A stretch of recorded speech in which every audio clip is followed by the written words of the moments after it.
Hi, my name is George Ramirez, and this is my video submission for Intro to AI C951 Task 2. Now, for this task, I was required to create a disaster relief robot. The robot must contain at least two sensors, and the environment must contain at least two obstacles. I decided to model a post-earthquake disaster in an office space. To accomplish this task, I decided to create a four-wheel robot with three proximity sensors, each with its own task.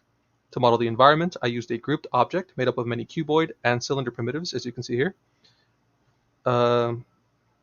To model hallways, rooms, and debris in a post-earthquake environment.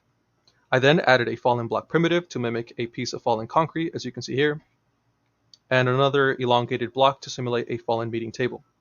The objective of the bot is to discover any survivors in the building without getting caught up in the rubble or any of the rooms. I will now run the simulation at 8 times speed. Now, first I will cover what the front sensor is doing.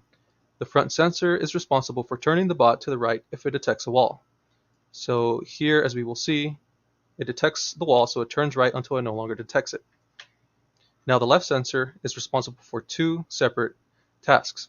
The first task is it's responsible for keeping the bot going straight if there is a wall or debris in sensing range. So here it's responsible for keeping the bot going straight because there's a wall on its left side. The front now turns it to the right, and the left sensor now keeps it going straight. Now the second task of the left sensor will be shown here shortly. It's responsible for turning left when it no longer sees the wall. So here, the left sensor is responsible for telling the bot to turn left when it no longer senses a wall. And that's to keep it hugging on the left side of the walls.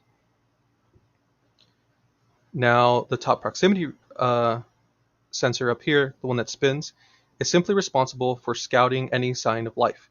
So as we can see down here, every time it does see something that is a person, it'll spout out their name and it'll say that it found them. So here it says it found Bill, which was the one, which is him in pink here, and Ben would be the blue one here. So we'll let it run for a bit here.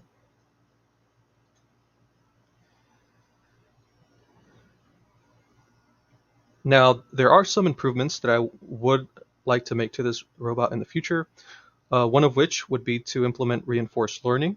Now, the current bot's code already keeps its position data in a list that I called explored squares. Now, I could use that list to make the bot explore ulterior paths through reinforcement learning. I could basically tell the robot that exploring any subpath X for a number of times over and over would be considered a cycle, therefore giving it a -1 penalty or something like that. And exploring a different path up to a certain amount of squares would result in a reward system, so a +1. And that would be one way that I would enhance this in the future. As you can see here, we have just found Bob as well. And it's now telling us that it found Bob. Every time it scouts him, it will type in the console here that it found that person.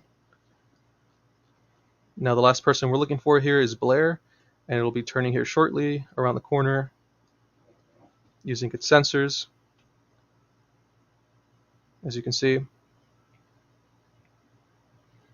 And it'll be finding her here shortly.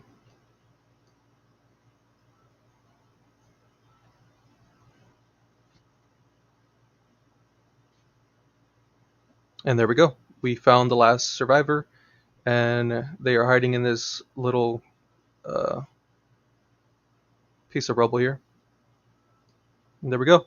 Now the robot will continue to follow the walls, and it'll do this over and over in a cycle until it explores everything. Yeah, that's it. Thank you.